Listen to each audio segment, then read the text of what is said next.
Hi everybody, Kat here. Welcome to the channel. It is about 10 to 7 on Sunday morning. I'm sitting outside, seeing the sun coming up. And today, I'm just going to be going over some bits and pieces of some new royal information. And I'm going to try to make sense of it all and let you know my thoughts on it. Well, first we have to talk about Prince Harry, since we saw this documentary the other night about the phone hacking scandal. Well, a deluded Prince Harry believes his life's mission is to, in his words, slay the British media dragons. He is passionate about shutting down the bad press about himself and Meghan, and to squash the free speech for the rest of us, quite frankly. Now, he's insisting that he needs this IPP security status for safety, when in reality, it's a combination of his own sense of entitlement to reinstate his status, to feed his ego, and also to feed his paranoia, which is, Meghan feeds his paranoia by her manipulation. Now, we heard all about it in the new documentary about the phone hacking scandal.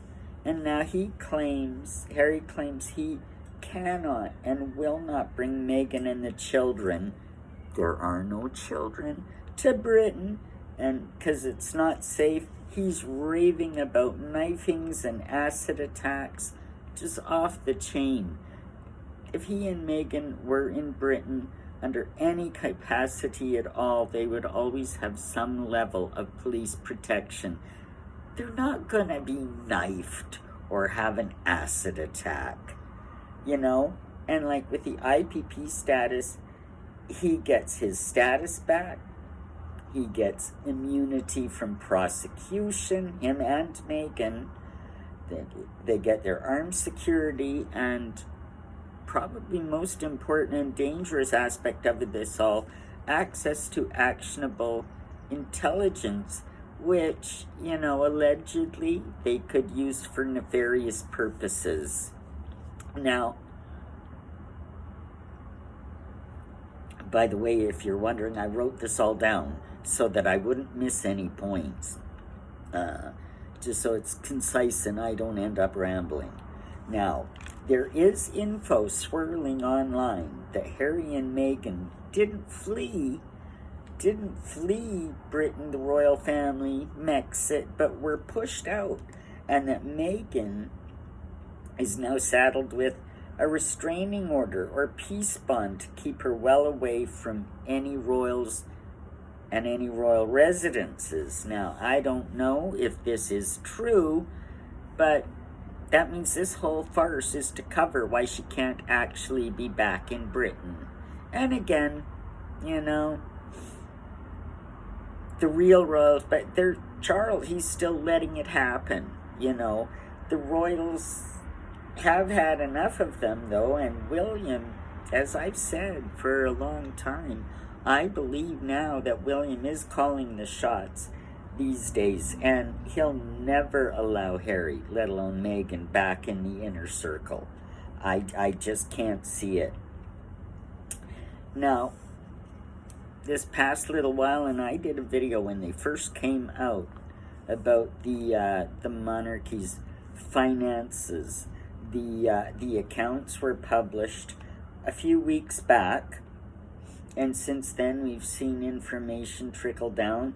This will be the third mention of mine about the accounts, and what we have discovered is that William has ousted Camilla's sister off the Duchy payroll.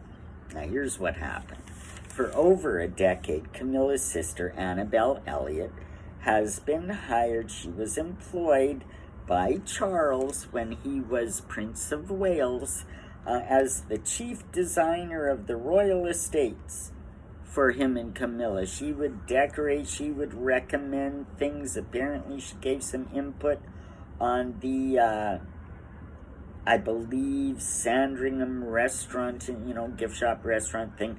Yeah, like they're being paid over the years hundreds of thousands of dollars to be their personal decorator. Camilla's sister. She also acts time to time as Camilla's, as a lady in waiting as well. But, now see, the Duchy of Cornwall was set up centuries ago to provide an income for the Prince of Wales. And while Charles was there, and Camilla, they hired Camilla's sister, and over the years, hundreds of thousands of dollars. Now, William, being now the Prince of Wales, he is the holder of the duchy. The income is his. In, I believe, 2021, Charles received an income well around £21 million from the Duchy of Cornwall. Last year, these accounts show that William's share was over 30 million now, and Camilla's sister was being paid out of this duchy income, and William has cut her off. He cut her off from her position somewhere in 2022, 2023. I don't have the exact month. But, that probably didn't sit well with Charles and Camilla. And this will further widen the rift, in my opinion, between Charles and William, which is also aggravated by the whole situation with Harry and Meghan. Of course, we know that Charles is a bit soft on the whole situation, and I think William's just out for blood, Now, Harry and Meghan, my opinion, I don't think they'll get the IPP status that they're fighting for. Considering, of course, William's wishes, his relationship with the security services, we know he spends time and is getting briefings from MI6, MI5, this kind of thing. And the reality that behind the scene, it is William who's pulling the strings, right? And he would be completely opposed to this. And now, things, in my opinion, are coming to a head. We're getting closer to what I have said all along, that Charles' action or inaction will put public opinion and perhaps political opinion against him, and he'll be compelled to step aside for William. And I mean, I was saying this before Charles was diagnosed with cancer, so this is not something, but now with the cancer, they can use that as a really convenient excuse for his stepping aside. Now, if you watch any of my Life Imitating Art King Charles III videos, you'll understand the whole timeline of this. How and when this will all play out remains to be seen. I think it'll be within the year. We'll just have to wait and see. Watch and see what happens. It's getting interesting now. Hope you like this content. Like, subscribe, hit that notification button. Share this video with your friends if you think it's great information. And we will see you in the next one. Leave me a comment as well. Leave me comments. I want to know what you think about all of this. Have a great day, everybody. Bye for now.